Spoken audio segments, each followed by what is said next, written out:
Bien, buenas noches. Pues estamos viendo estos videos y ya ven que hay ocasiones en que pongo algunos videos para poder, más o menos adentrarnos al tema, ¿verdad? Nosotros ya vimos la clase pasada, la del lunes pasado, y estuvimos viendo el canon. El canon lo que representaba era un conjunto de libros que llamaban Biblia, ¿verdad? Y la Biblia son en el hebreo y en el griego se escucha de diferente manera, ¿verdad? Cuando dice Biblos, están hablando de Biblia.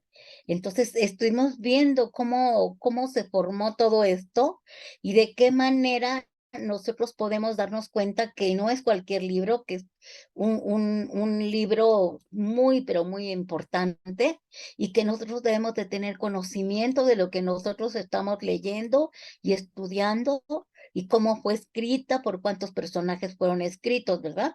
Entonces ahora vamos a iniciar estudiando cómo se formó la Biblia. Dice que la Biblia tal como la conocemos hoy no se formó de un día para otro, ¿verdad? ¿Se acuerdan que ya dijimos en la clase pasada que fue escrita por 40 hombres en un periodo de casi 1500, 1700 años? Y se dice que al principio las historias bíblicas pasaron de una persona a otra como simplemente relatos orales. Así que una persona le narraba una historia a otro y así sucesivamente se iban contando, ¿verdad? Pero llegó un momento en que determinaron que tenían que escribir estas experiencias. ¿Por qué? Porque acuérdense que nuestra mente divaga y si no eran escritas como el Señor la había determinado, muchas narrativas, muchas historias de lo que vivieron estos personajes, pues se les olvidó, pasó de largo, pero es tan importante que nosotros entendamos que todo lo que está escrito son vivencias de personajes por medio de la palabra de Dios escritas. Como dijimos que el soplo de Dios hacía que ellos pudieran tener las revelaciones y fueran escritas por medio de muchos hombres, ¿verdad? 40 en sí. Continuamos.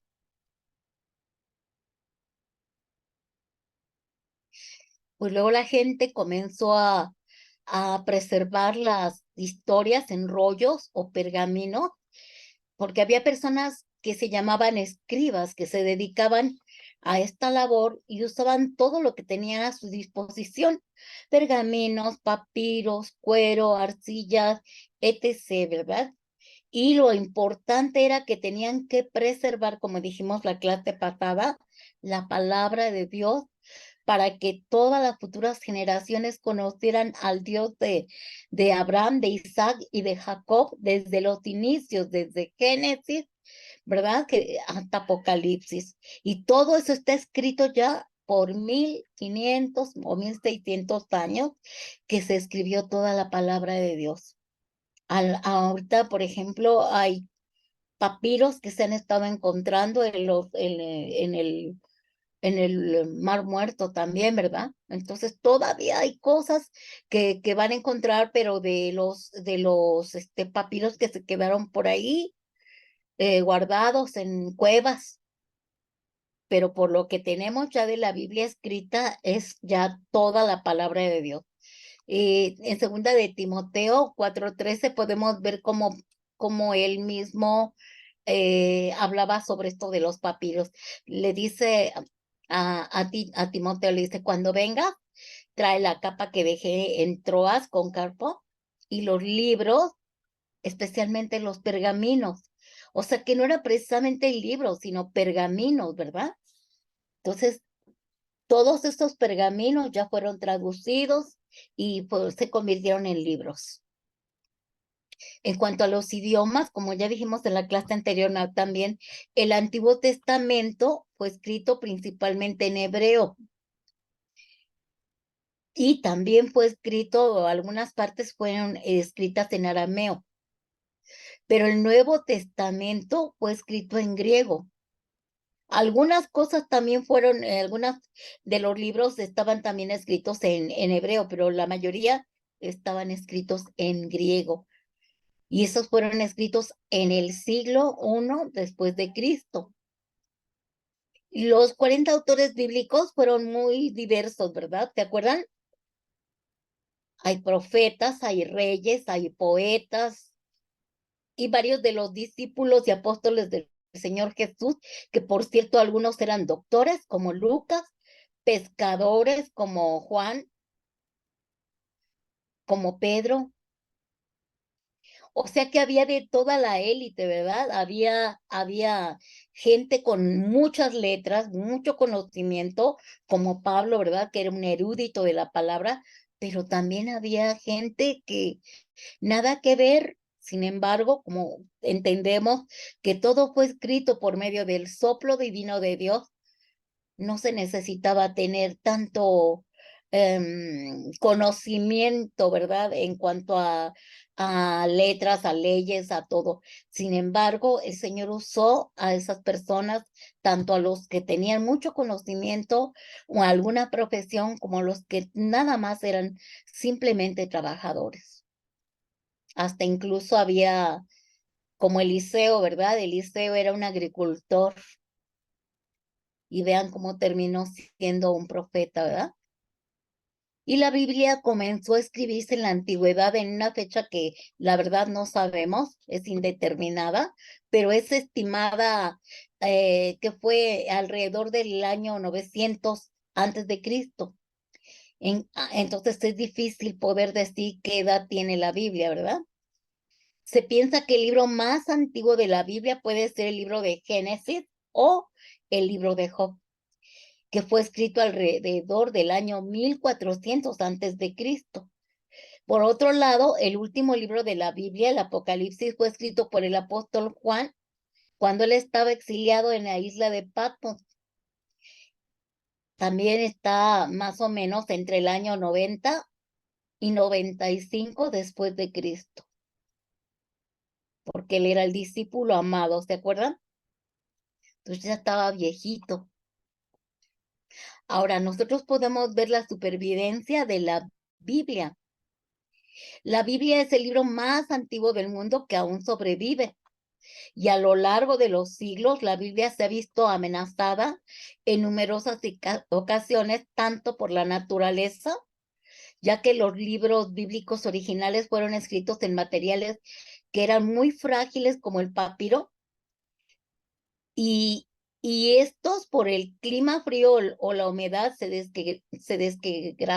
desquebrajaban. Es decir, fíjense, estaba yo estudiando sobre esto de por qué eran tan frágiles el papiro, y dice que es porque el material que tienen de planta, de la planta, ¿no? ¿Cómo se llama la planta? Hija, no me acuerdo con la que se hicieron los papiros. Algunos fueron con cueros de animales y otros eran con el bambú. Entonces, normalmente los papiros deben de estar en un clima cálido. Y donde más se podían guardar era por África, ¿verdad? Por esas zonas cálidas. Pero cuando estaban en unas zonas frías, se quebraban, o sea, se hacían añicos, se hacían pedacitos, o sea, como que se fracturaban y entonces ya se perdían. Ya no podían, pues, encontrarse, ¿verdad? Incluso a veces los guardaban en unos, ollas de barro y las metían hacia adentro y las metían en cuevas. Ahí fue donde se encontraron muchos de los libros de Isaías, de Jeremías y muchos, libros más se encontraron en el mar Muerto también. Así que deberían de tener mucho cuidado y como veían que ya no, algunos pues se fracturaban, determinaron que ese mensaje de Dios no era posible que se perdiera. Y ellos decidieron de otra manera buscar cómo podían guardar toda la palabra de Dios, ¿verdad? Todas las visiones, las revelaciones y todo lo que Dios les revelaba. Y entonces ellos empezaron a hacer escritos con papel y empezaron a copiar. Pero antes no estaba la imprenta, entonces imaginan cuánto se tardaron en estar copiando y copiando y copiando. Pero esos escribas se dedicaban a escribir y a copiar.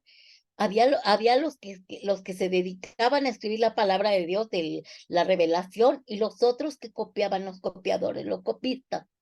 Ellos se dedicaban a copiar para que hubiera muchas copias y pudieran enviarlas a otros lados para que todos tuvieran para leer las escrituras, a pesar de la persecución que había. Entonces, de verdad que es un privilegio que nosotros tengamos Biblias. La tenemos en la casa y ahí está guardada algunas veces, o no la estudias, no la lees, cuando todo el sacrificio que se hizo en el pasado de estos hombres que incluso hasta la muerte recibieron, ¿verdad?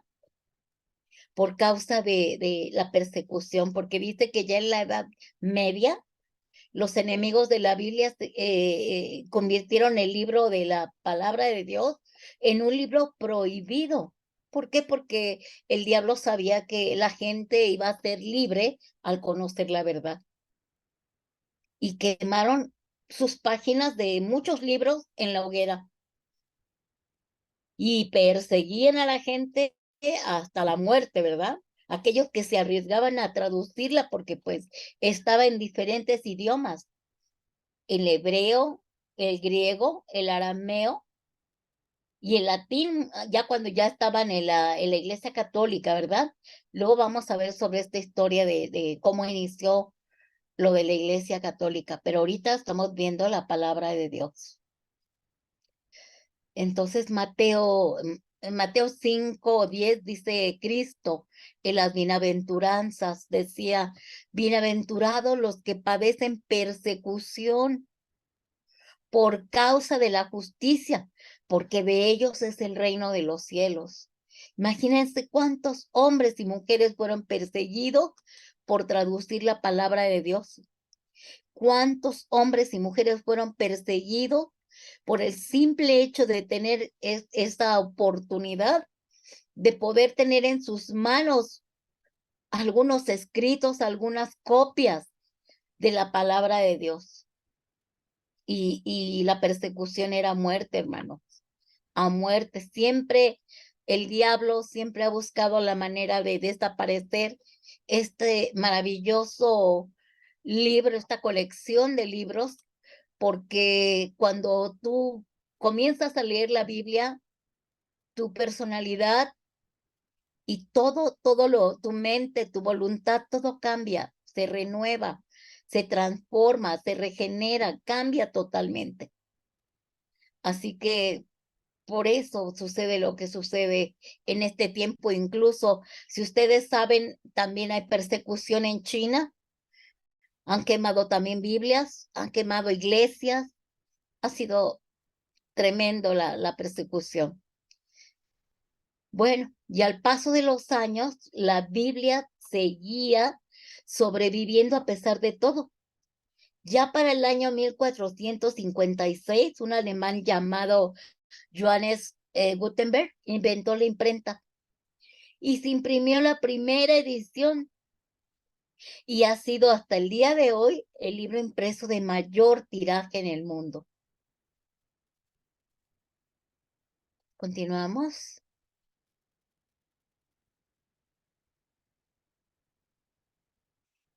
Así que la Biblia es el libro del cual se hacen más traducciones hasta el día de hoy.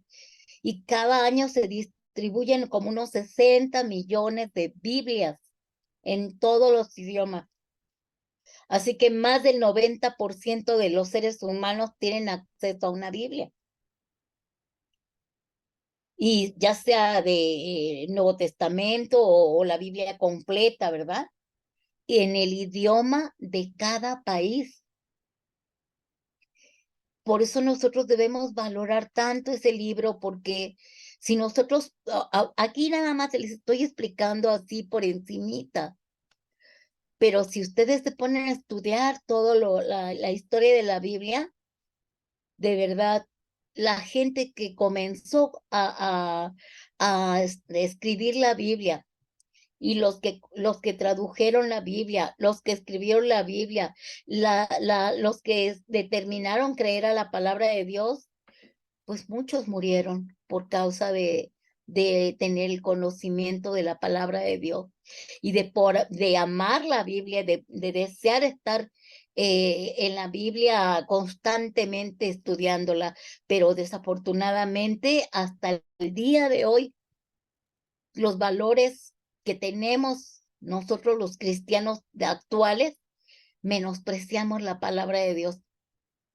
Me decía un hermano que hay ocasiones en que, por ejemplo, a los bebés no les puedes dar la comida completa, ¿verdad? Enterita. Entonces se la mueles para que coman como la mezcla total, ¿verdad?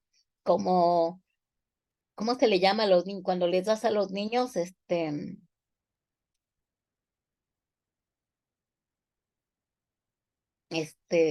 Papilla. papilla, papilla. Es una mezcla de alimentos, ¿verdad? Que los mueles y ya. Y les das papilla al bebé para que no se la puedan, para que puedan digerirla bien. Entonces, ahora los cristianos de hoy, hermanos, eso es lo que estamos haciendo. Cuando vamos a escuchar solamente el día domingo la palabra de Dios, la escuchamos, ya está procesada y la escuchamos. Eso es todo lo que hacemos, pero cuando nosotros nos está pidiendo el Señor que leamos, estudiemos la palabra de Dios, decimos, ay, no, es que no la entiendo, no la digiero, no alcanzo a procesarla, y dejas de comer la palabra de Dios. Te conformas con la papillita que escuchas cada domingo, cada miércoles, cada viernes o cada que asistes a algún evento. Y eso no es correcto, porque nosotros tenemos que comenzar a estudiar la palabra de Dios más profundamente.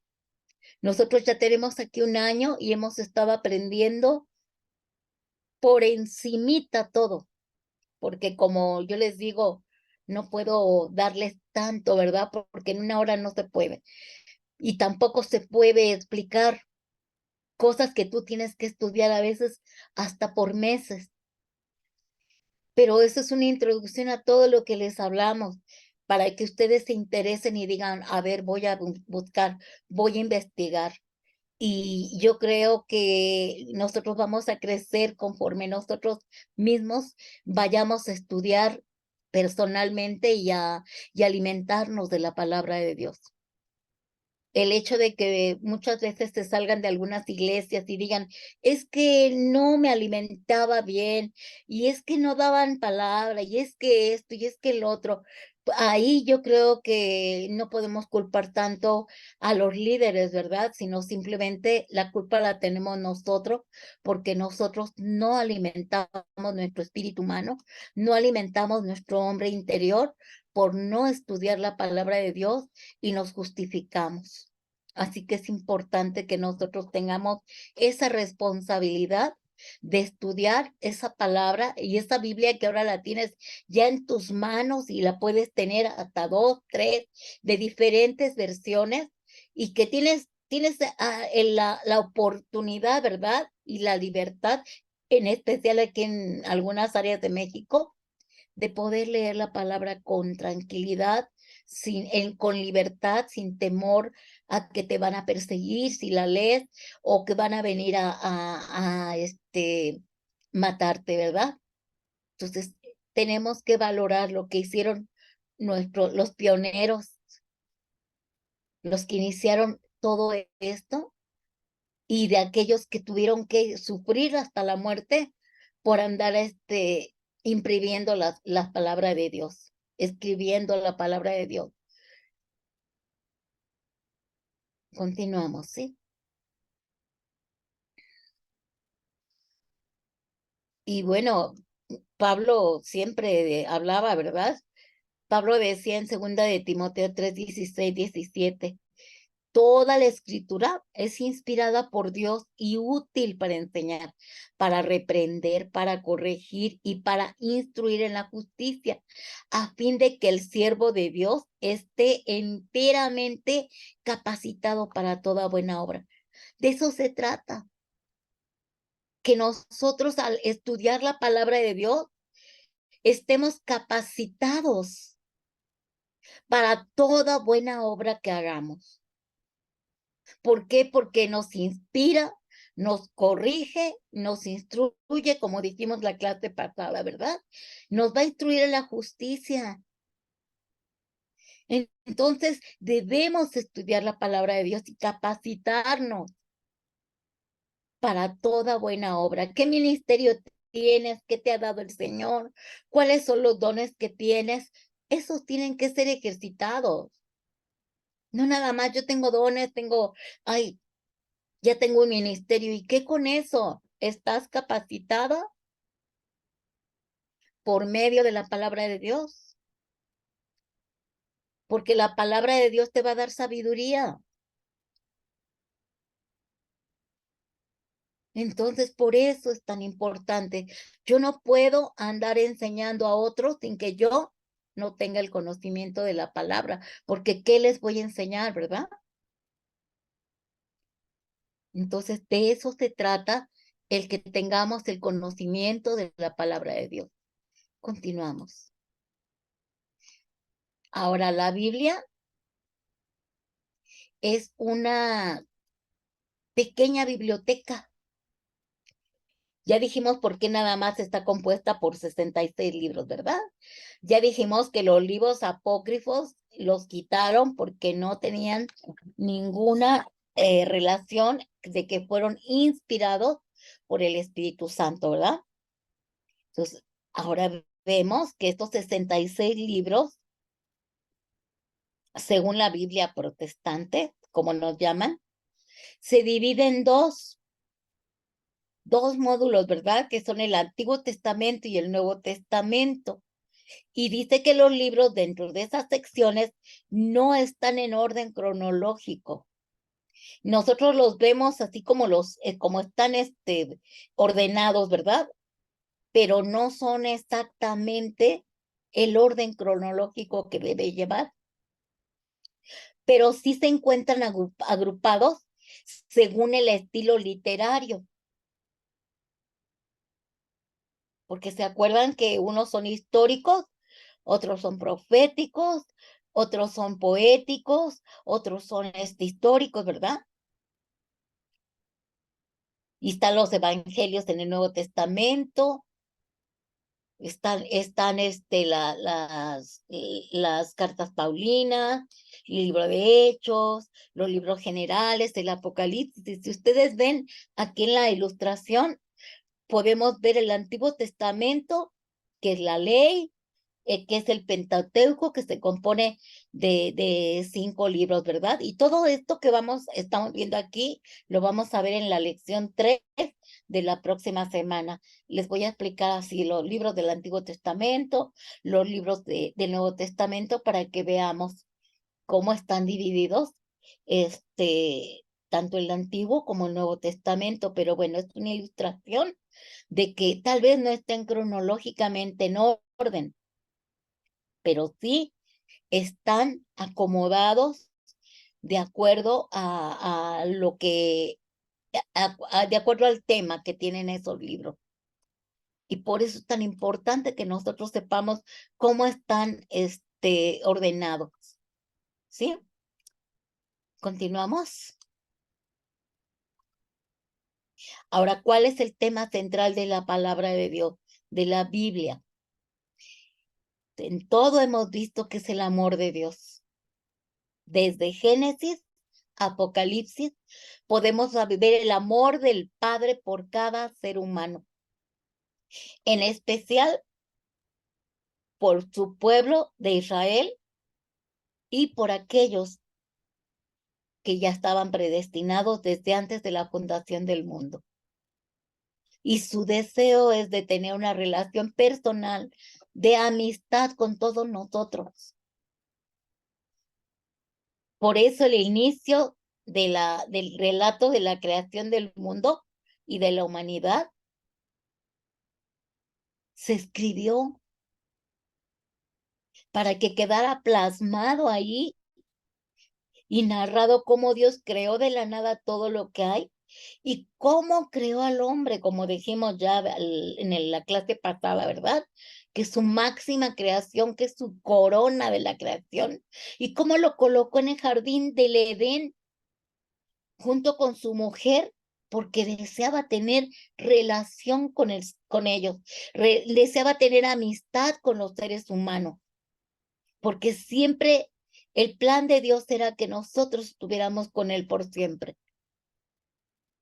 Pero conocemos la historia, ¿verdad?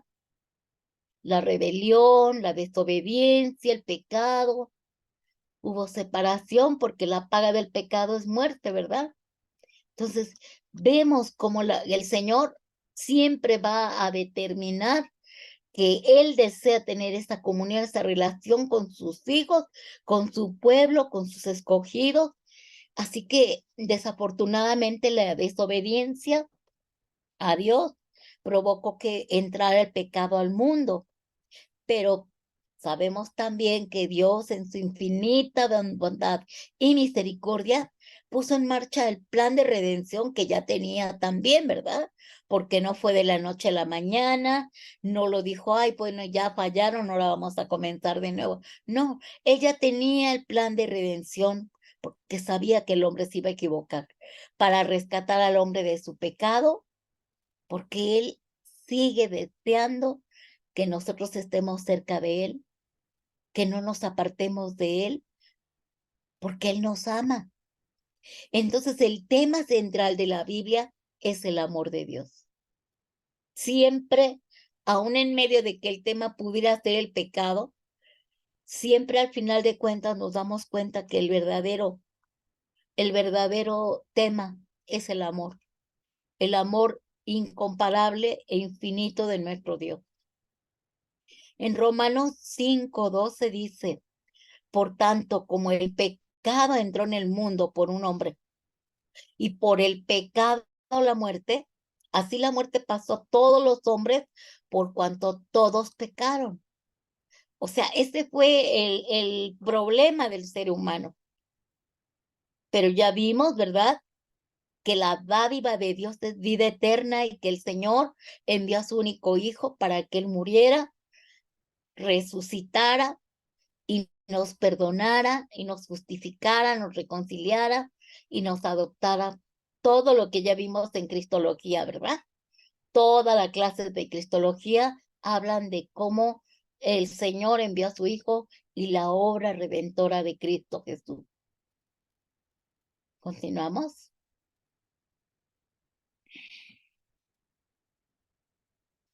La Biblia también narra cómo Dios escogió un hombre llamado Abraham y le prometió que haría de él una nación grande.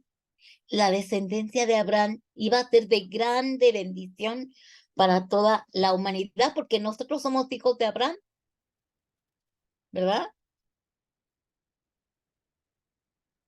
Y el Antiguo Testamento nos narra esa historia de Isaac, el hijo de Abraham, y de su nieto Jacob o Israel. La familia creció mucho y de ahí surgió el pueblo de Israel. Ahí comenzó con Abraham y con sus generaciones, ese pueblo tan amado, tan elegido y tan escogido por Dios, que siempre lo rechazaba, pecaba contra él, le desobedecía, era rebelde. Y si nosotros vemos toda la historia del Antiguo Testamento, en cuanto a todo lo, en Crónicas, Reyes, Primera y Segunda de Reyes, vemos todas las tonterías que cometía este pueblo y cómo se equivocaba tanto y cómo desobedecía a Dios y cómo en el libro de Jueces dice que le ponía un juez y luego se arrepentían y ponía otro juez y luego se arrepentían, volvían a pecar y así sucesivamente, ¿verdad? podemos ver el resto del Antiguo Testamento que nos narra esa historia de Israel, cómo Dios los dirigió, los rescató de la esclavitud de Egipto, los llevó hasta la tierra prometida, levantó profetas, hombres ungidos con el Espíritu de Dios, pues para animarlos, alentarlos en ciertos momentos de dolor, de tribulación, de prueba, ¿verdad? Y de guerra. Y los confrontaba de su pecado, les daba mensaje por medio de los profetas, y estos se arrepentían, y al rato, ya que pasaban unos años, volvían otra vez a caer. Por eso dijo que ya estaba muy enojado con su pueblo. Por eso dijo que haría, él levantaría un pueblo que no era su pueblo, y esos son los gentiles, ¿verdad? Entonces, de eso habla la Biblia. Y en medio de todos los problemas que ha enfrentado Israel, siempre se aferraban a la palabra de Dios, ¿verdad? Porque ellos como leían la palabra, leían a los profetas, decían, no, pues vamos a arrepentirnos y Dios hará su obra, ¿verdad?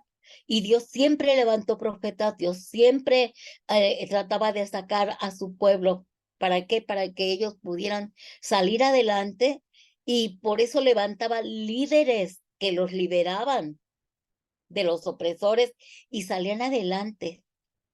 Todo eso lo podemos leer en el Antiguo Testamento. A veces hay algunas personas que dicen, es que el Dios del Antiguo Testamento era muy sanguinario. No, lo que pasa es que el Señor decía, por ejemplo, el de este hombre llamado Amalek, hasta el día de hoy, hermanos, estamos batallando. Está batallando Israel con los amalecitas, porque les dijo bien claro a Saúl que matara a su rey y a todos los hombres, mujeres, ancianos, niños y hasta los animales, y él no obedeció. Y seguimos con el problema. Amán era una amalecita, problema que tuvo la reina Esther. ¿Y cuántos amanes, cuántos amalecitas hay hasta el día de hoy con los que se ha tenido que batallar por no obedecer, verdad? Porque Dios los liberaba de los yugos y volvían a caer. Entonces, cuando tú empiezas a leer la Biblia paso a paso en esos libros históricos, en esos libros de la ley, si tú los lees por partes, hermanos, vamos a volvernos sabios, porque nos vamos a ir enriqueciendo, pero que teniendo el conocimiento del contexto de cada libro, para que así no se nos haga tedioso, porque el poder entender el por qué cada rato tenía problemas Israel, nos lleva a nosotros a aprender que nosotros debemos de ser diferentes. Porque acuérdense que él es el verdadero pueblo de Dios. Sin embargo, a causa de su rebelión, dice que Dios nos injertó en la vid. Entonces, tenemos que tener cuidado, porque si no perdonó al pueblo de Israel, que era su amado, menos va a perdonar a la iglesia si no se arrepiente, ¿verdad? Nosotros somos salvos porque Cristo murió en esta cruz, porque Cristo consumó toda su obra, y que ahora nosotros estamos en el tiempo de la gracia. De otra manera, ¿qué sería de nosotros? Pero bendito sea Dios que dejó todo escrito para que aprendiéramos, ¿verdad? Es como decíamos, estamos platicando sobre este tema, y decíamos, no, es que la Biblia parece el juego ese de serpientes y escaleras, ¿verdad? Como que ya le estás entendiendo a los caminos del Señor, y así vas subiendo las escaleras y de repente te equivocas, vas para abajo, ¿verdad? Y así estamos. Así que no podemos confiarnos en que ya lo sabemos todo o que estamos bien, porque dicen algunos hermanos, no, hay áreas de mi vida que yo ya las logré, ya las superé. No, hermanos, esas son debilidades que tenemos que estar cuidando más. El área débil de nuestra vida, el punto clave de nuestras debilidades, son donde más tenemos que estar bien, bien, bien ahí trabajando y teniéndolas bien encerraditas para que no vuelvan a dar fruto, para que no andemos así, ¿verdad? Que ya voy de subidita y no, ya estoy más, ya me estoy volviendo más espiritual, ay, qué bueno. Y de repente te pasa algo y otra vez. Y dices, bueno, ¿qué me está pasando? Nada, lo normal de todos los seres humanos. Aquí lo que importa es que nosotros con todo nuestro corazón arrepentido vayamos a los pies del Señor y volvamos a clamar a la sangre del Cordero, ¿verdad? Y pedirle que nos ayude para no pecar más. Pero bendito sea Dios que nosotros estamos en la gracia. Estuviéramos todavía en el Antiguo Testamento, miren, desde cuándo ya hubiéramos muerto. Y también vemos en el Nuevo Testamento el cumplimiento de las profecías y las promesas de Dios, ¿verdad? Porque todas las profecías de los profetas que el Señor le daba palabra era también para el futuro, para la iglesia de Cristo. Así que tuvo que enviar el Señor a su Hijo para que muriera en esta cruz, para que Él muriera en lugar de nosotros y ahí padeciera. Y eso está escrito en todos los evangelios, podemos ver estas historias. En los 4 evangelios, hermano, podemos ver la historia de Jesús, del Hijo de Dios cuando vino a este mundo. Y si la estudiamos a detalle, vamos a descubrir grandes cosas que no hemos entendido todavía de por qué y cómo y para qué Jesucristo vino a este mundo. Dice que luego que resucitó, la iglesia creció mucho más y se extendió por diferentes países debido a la persecución que ya hubo, porque ya desde que pasó lo de Jesús, volvió nuevamente a haber esa persecución, ¿verdad? Hasta el día de hoy la persecución por aquellos que creen en el Hijo de Dios. Y dice que por medio de de toda esta persecución, ¿verdad? Dice que debido al favor de los seguidores de Jesús de alcanzar el mundo con su mensaje de la salvación, la vida de Jesús reflejó el poder de Dios para sanar y sobre todo para salvar y perdonar los pecados. Así que el poder de Dios se manifestó a través de Cristo porque Él era precisamente el Dios encarnado. Entonces, nosotros podemos leer el libro de los Hechos y ahí podemos ver cuando Él resucita y está delante de 500 personas cuando Él asciende. Y de ahí toda la historia que se habla en el libro de los Hechos, que de todo lo que pasó con Pablo y todas las iglesias que levantó Pablo y toda la gente que se salvó por medio de los escritos de Pablo. Hebreos 4:12 dice, porque la palabra de Dios es viva y eficaz y más cortante que toda espada de 2 filos y penetra hasta partir el alma y el espíritu, las coyunturas y los tuétanos y discierne los pensamientos y las intenciones del corazón. Así que tú cuando lees el Antiguo Testamento, cuando lees el Nuevo Testamento, esa palabra está viva. Porque como dice el libro de Juan, el verbo se hizo carne. Entonces tú cuando lees la palabra, está viva la palabra y penetra en tu espíritu humano, dice que penetra hasta partir el alma y el espíritu, o sea, el espíritu humano, las coyunturas y los tuétanos. Y ahí cuando tú lees la palabra, te viene al pensamiento las intenciones de tu corazón. ¿Por qué estoy haciendo tal cosa? ¿Para qué? ¿Cuáles son mis motivaciones? Pero es porque tú estás aprendiendo a discernir lo que habla la palabra de Dios.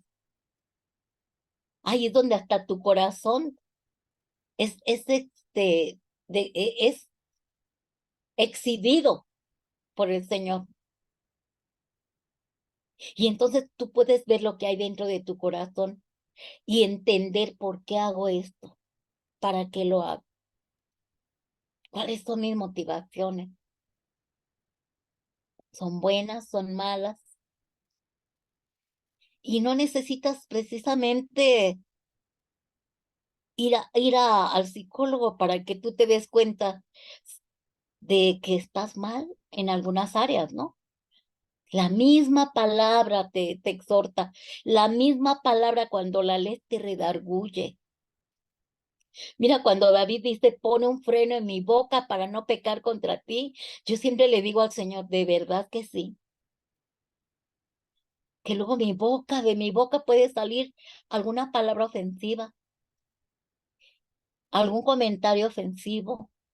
Y digo, Señor, pon un freno en mi boca para no pecar contra ti, porque ofenderemos a la persona, ¿verdad? Pero a quien estamos faltándoles a Dios.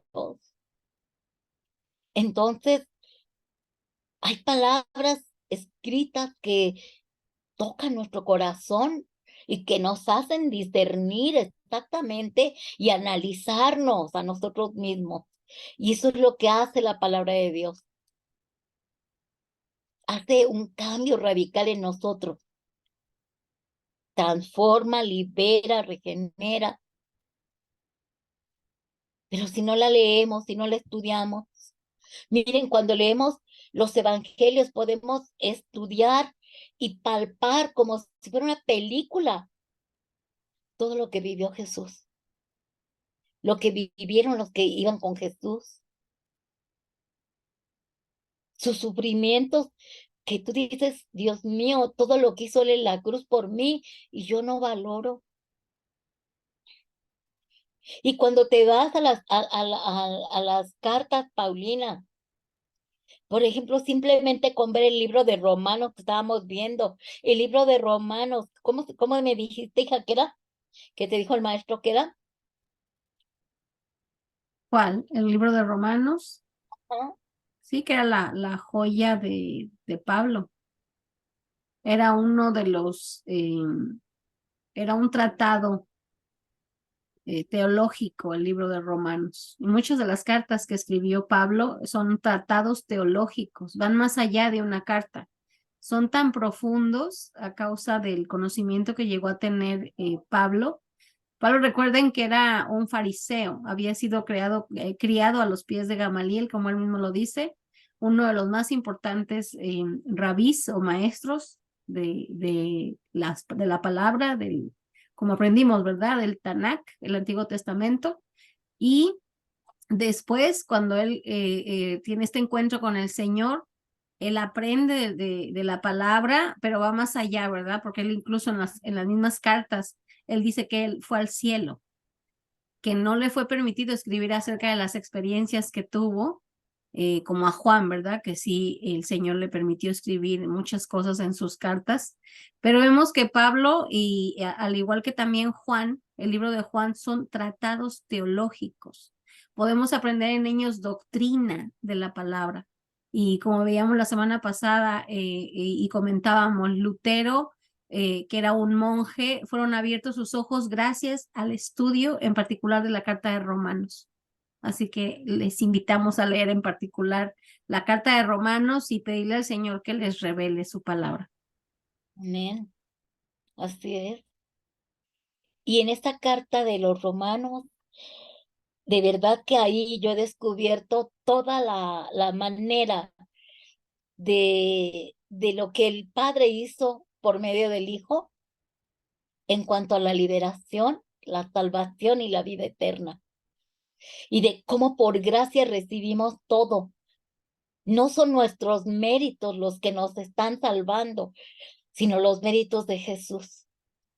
Y a mí me conmueve tanto saber que yo soy una pecadora y sin embargo el Señor me perdonó, me reconcilió, me adoptó, me glorificó y me dio la oportunidad de ser redimida, o sea, comprada, pagada a precio de sangre, por su sangre preciosa de Jesús, por su muerte, por su obra redentora. Y todo lo que dice el libro de Romanos, ahí me descubrí, yo también cuando lo leo, descubro cuánto amor y misericordia tiene el Padre para con nosotros los pecadores y cómo nos salva de una manera tan sobrenatural por el simple hecho de creer en el Hijo de Dios, de confesar al Hijo de Dios y de entender que nadie puede separarnos del amor de Dios más que nosotros mismos si no queremos nada con Él. Si nosotros lo rechazamos, vamos a rechazar la vida eterna y la relación y la comunión y la compañía de nuestro Dios amado por la eternidad. Y de verdad que no deseamos para nadie, ni para nuestro peor enemigo, que por la eternidad se vaya al lago de fuego y nunca vuelva a tener contacto con Dios, ¿verdad? Ha de ser terrible todo eso. Entonces, es importante que nosotros podamos entender y comprender la importancia de las escrituras, la importancia de tener el conocimiento de ellas y estudiarlo paso a paso y poder sacar pepitas de oro de cada libro. Y el último libro de la Biblia, el Apocalipsis, apunta al futuro. Se le llama escatológico, porque habla de un futuro, habla de los últimos tiempos. Y dice que este libro tiene mucho simbolismo, pero contiene un mensaje claro, porque dice que Dios hará un nuevo cielo, una nueva tierra, en la que habitarán por toda la eternidad los que aceptaron su regalo de amor y recibieron el perdón de sus pecados por medio de su Hijo Jesucristo. Entonces, a veces me dicen, es que yo no entiendo el Apocalipsis, tiene mucha simbología y cosas que no entiendo, pero la verdad, hermanos, la mayoría de lo que está escrito en el Apocalipsis es para el pueblo de Israel, la mayoría de los mensajes, porque la iglesia se va a tener que ir con el Señor, porque Él así lo dispuso, ¿verdad? Que nos fuéramos con el Señor, pero el pueblo de Israel sí se va a tener que, pues, quedar a sufrir persecución. Yo no sé si nosotros también, ¿verdad? Porque, pues, algunos teólogos dicen que sí nos vamos a quedar al principio de la gran tribulación, otros dicen que nos vamos a ir antes, otros dicen que nos vamos a quedar hasta los 7 años y después el arrebatamiento. En realidad no lo sabemos, porque todos argumentan con textos bíblicos, ¿verdad? Y aseguran tanto una teoría como otra. Pero lo que sí, la mayoría del Apocalipsis es para el pueblo de Israel, la mayoría de los mensajes. ¿Por qué? Porque nosotros somos salvos por gracia y el pueblo de Israel era por sus obras. Si no han reconocido a Jesús como Señor y Salvador, va a tener que ser juzgado por sus obras. Entonces, ese es el problema del pueblo de Israel, ¿verdad? Continuamos.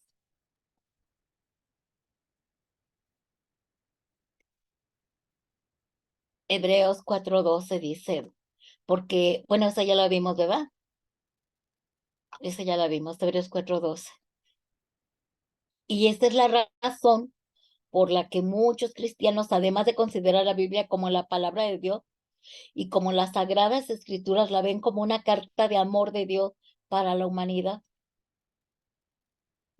Entonces, cuando tú estudias la Biblia, tú siempre en cada libro vas a encontrar que por amor de Dios, muchos humanos, muchos seres humanos, desde el Antiguo Testamento hasta el Nuevo Testamento, fueron guardados. Y hasta el día de hoy nosotros hemos sido guardados por causa de haber creído a todos los que escribieron la palabra de Dios. Hemos dado por hecho que es verdad. que es palabra de Dios, que fue escrita por la inspiración de Dios por estos 4 hombres, es 40 hombres más bien, fue escrita y creemos, porque como la vez pasada yo les comentaba, nosotros no estuvimos cuando Jesús murió, cuando Jesús resucitó, cuando Jesús entró al lugar santísimo, cuando Jesús bajó nuevamente a hablar ya resucitado, cuando ascendió otra vez. Nosotros le creemos a la palabra de Dios. Nosotros creemos todo lo que está escrito. Nosotros no vimos a Adán y Eva. Nosotros no los conocimos, pero sí creemos que el Señor durante 6 días creó el mundo o lo reorganizó, lo ordenó, ¿verdad? Porque se supone que dice que estaba desordenado y vacío. Quiere decir que había ya entrado aquí a la tierra los ángeles que habían caído por causa del juicio de Dios, ¿verdad? Satanás y sus ángeles y hicieron todo ese desorden. Al decir que tenía que reordenar, era porque alguna vez había estado ordenado, ¿verdad? Entonces, desde entonces podemos ver la misericordia que incluso tuvo con Adán y Eva después de que pecaron, porque todavía a pesar de todo los vistió nuevamente, hizo un sacrificio de animal para vestirlos. Y eso simboliza la salvación en Cristo Jesús también, porque sin derramamiento de sangre, ¿qué dice? No hay perdón de pecados. Entonces, es importante que nosotros amemos, nos enamoremos de la palabra de Dios. Por eso estamos estudiando la doctrina de las Sagradas Escrituras. Y la clase anterior fue el conocimiento de cómo se formó el canon de los libros. Y ahorita estamos viendo quién formó o cómo se formó la palabra de Dios, ¿verdad? Y en la próxima clase vamos a ver los libros de la Biblia, y en la cuarta nada más van a ser 4 clases.